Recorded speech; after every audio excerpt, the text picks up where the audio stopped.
গিন্নি, গিন্নি কোথায় গেলে গো? আমি চলে এসেছি। এবার বেরিয়ে এসে চাল ডালটা নিয়ে নাও। তুই কিছু একটা রান্না বসিয়ে দাও। হ্যাঁ দাও, তুমি আমাকে তাড়াতাড়ি চাল ডাল দাও, আমি কিছু একটা ব্যবস্থা করছি। মা, তোমাকে একটা কথা বলবার ছিল। হ্যাঁ রে বাবা, বল না, কি বলবি? আমি না জমিদার বাবুর কাছে কাজটা ছেড়ে দিয়েছি। তুই কাজ ছেড়ে দিয়েছিস মানে? তাহলে এবার আমাদের সংসারটা চলবে কি করে? আর তুই কেনই বা কাজ ছেড়ে দিয়েছিস জমিদার বাবুর কাছে? জমিদার বাবু খুবই খারাপ মানুষ। উনি নিজেরটা ছাড়া কিছুই বোঝেন না।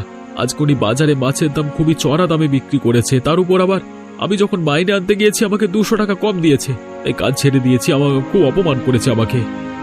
তুমি ঠিক কাজ করেছো, তুমি কাজ ছেড়ে দিয়েছো। যেখানে তোমার কোনো সম্মান নেই সেখানে তুমি কেন কাজ করবে? হ্যাঁ, সেই জন্যই আমি কাজ ছেড়ে দিয়েছি। ওই জমিদার বাবু হলো একটা জানোয়ার। উনি গরিব মানুষের মায়া ভাবেন না, শুধু নিজেরটাই ভাবেন। ঠিক আছে, যা হবার তা হয়ে গেছে। এখন বৌমা, তুমি যাও, একটু রান্না বসাও, আমাদের খেতে হবে তো। গিন্নি, আরে ও গিন্নি, জানো আজকে আমার অনেক টাকা ইনকাম হয়েছে। অনেক টাকা ইনকাম করেছো মানে? কিভাবে তুমি ইনকাম করেছো অনেক টাকা? গিন্নি, তুমি তো জানো এ গ্রামেতে শুধু আমরাই মাছ বিক্রি করি। সেই জন্য আজকে দেখলাম প্রচুর রকমের মাছ আছে, আর সেই জন্য আমরা মাছের দাম চড়া দামে বিক্রি করেছি। তাই তো আমাদের প্রচুর লাভ হয়েছে আজকে। তাই নাকি? এ তো খুবই সুখের কথা। হ্যাঁ গো গিন্নি, আর দীপক আজকে মাইনে আনতে এসেছিল, সেখান থেকে 200 টাকা নিয়ে নিয়েছি। বাহ, তুমি যখন এত টাকা ইনকাম করেছো তাহলে তোমাকে একটা কথা বলবো, কিছু মনে করবে না তো? না গো গিন্নি, তুমি বলো না, কি বলবে? আসলে আমার অনেক দিনের একটা ইচ্ছে ছিল যে আমার একটা সোনার হার থাকবে।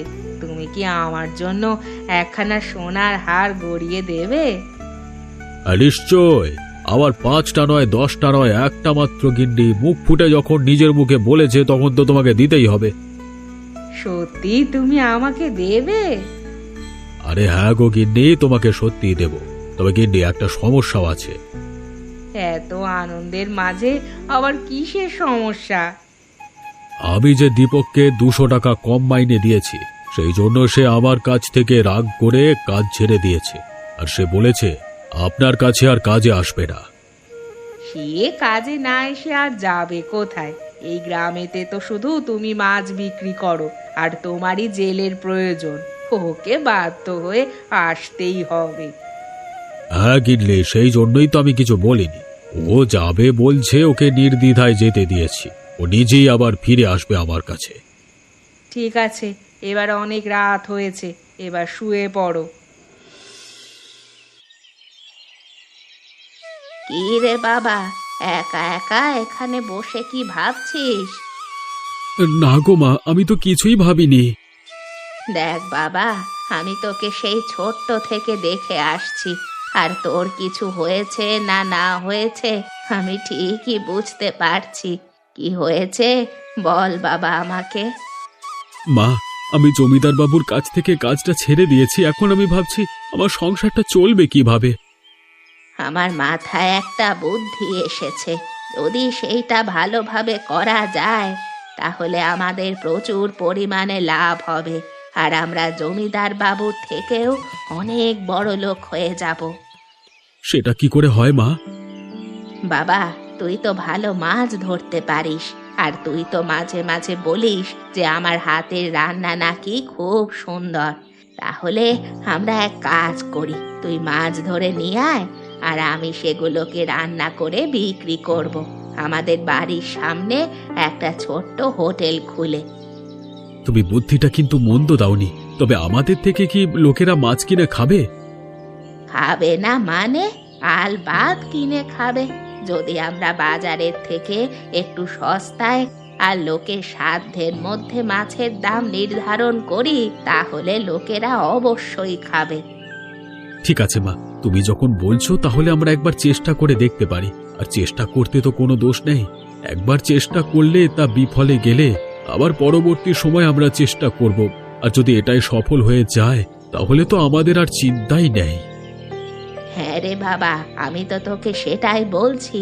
তাহলে ঠিক আছে, তুই এবার মাছ ধরতে চলে যা। তাহলে আজকে থেকেই আমরা দোকানটা খুলবো, একদিনও আমরা অপেক্ষা করব না। ঠিক আছে মা, তাহলে তুমি এদিকের ব্যবস্থা করো, আমি মাছ ধরতে চললাম।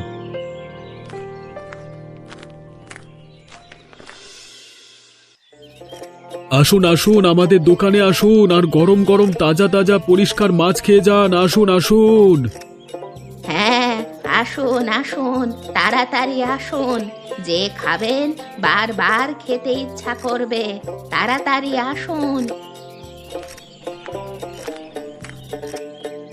আরে বুড়িমা, তুমি আর তোমার ছেলে এই দোকানটা নতুন খুলেছো নাকি? হ্যাঁ রে মালতী, আমরা ছেলে আর মা মিলে এই নতুন দোকানটা খুলেছি। তা বল, তুই কিছু খাবি নাকি?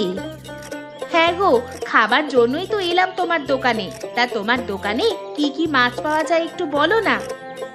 আমার হোটেলে রুই কাতলা থেকে শুরু করে ইলিশ পাবদা এইরকম 7 রকমের মাছ আছে। তা তোকে কি মাছ দেব সেটা বল। তোমার দোকানে পাবদা মাছ আছে তো? ঠিক আছে, তাহলে তুমি আমাকে একটা পাবদা মাছ দাও, খেয়ে দেখি যে কেমন খেতে হয়েছে। এই নে তোর পাবদা মাছ, আর খেয়ে বল যে কেমন খেতে হয়েছে। বাহ, এত সুন্দর পাবদা মাছ এর আগে তো আমি কখনো খাইনি। তাই পাবদা মাছটার দাম কত গো? মাত্র 30 টাকা। কি বলছো গো বুড়িমা, আমাদের বাজারেই তো এই মাছটা 25 টাকা করে বিক্রি হয়, আর তুমি এটা মাত্র 30 টাকায় কিভাবে দিচ্ছ?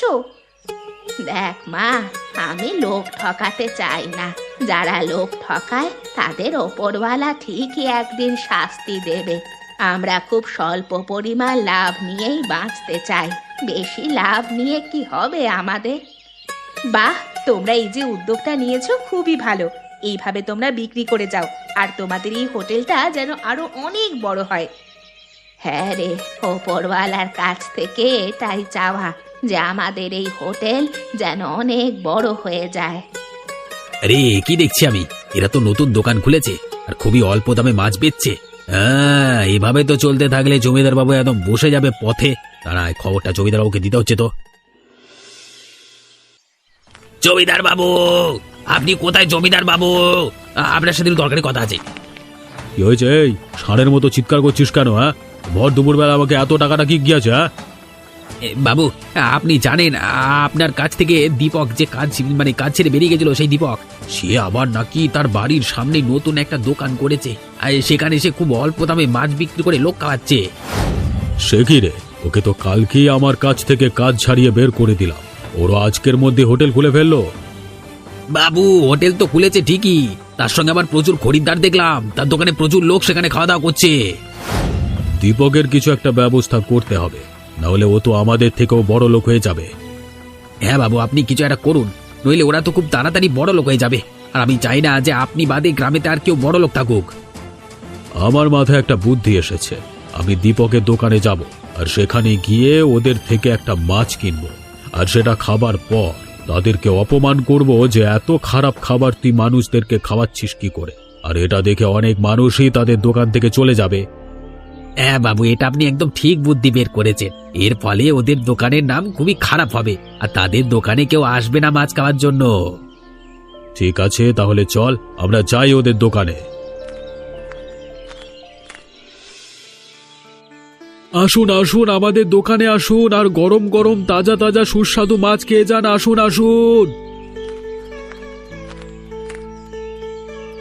হ্যাঁ দীপক রে, তোর মায়ের হাতের রান্না তো মানে মানে অনেক কথা শুনেছি তোর তোর মুখ দিয়ে, তো মানে দারুণ রান্না করে। তা আমাকে খাওয়া দেখি তোর মায়ের হাতের রান্না কেমন।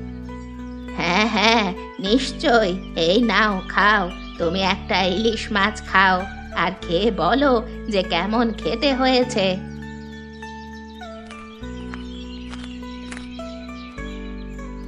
আরে কি দেখছি দীপক, তুই নতুন দোকান খুলেছিস?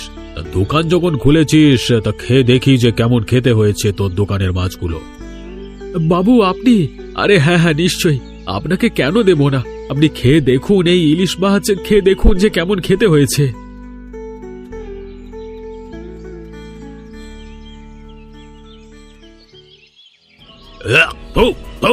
ছি ছি ছি ছি, এরকম বাজে খেতে ইলিশ মাছটা, ছি ছি ছি ছি ছি ছি ছি। আরে এসব মাছ আমি আগে কোনোদিন খাইনি। পচা পচা, আমার মুখের স্বাদটা একবারে পাল্টে দিল। এ বাবা, এ কি সব হচ্ছে এরা? বাবু, আপনাকে একটা কথা বলছি, আপনি কিছু মনে করবেন না। আপনি নিশ্চয়ই ক্ষমতাবান, আপনার কাছে অনেক পয়সা আছে, চাইলে আপনি আমাদের দোকানটা বন্ধ করে দিতেই পারেন। কিন্তু আপনাকে আমি একটাই কথা বলছি, সুখ সম্বন্ধে মিথ্যা অপবাদ দেবেন না। আমি মিথ্যে অপবাদ দিচ্ছি? আমি মিথ্যা অপবাদ দিচ্ছেন না তো কি দিচ্ছেন? আপনি যে মাছটা খাচ্ছেন, অতনু তো সেই মাছটাই খাচ্ছে, সে যে খুব তৃপ্তি সহকারে খাচ্ছে। আপনি এটা বলুন, আপনি আমাদের দোকানের বদনাম করতে এসেছেন। হ্যাঁ, এই ইলিশ মাছটা খুবই ভালো খেতে। কোথা থেকে ইলিশ মাছটা যে খারাপ আমি তো কিছুই বুঝতে পারছি না। বাবু, সর্বশেষে আমি আপনাকে একটা কথাই বলতে চাই, কারোর কখনো ক্ষতি করবেন না। অপরের ক্ষতি করলে নিজেরও ক্ষতি হয়, সেটা ওপরওয়ালাই দেখে নেয়। এমনই মজার মজার গল্প দেখতে আমাদের চ্যানেলকে সাবস্ক্রাইব করতে ভুলবেন না।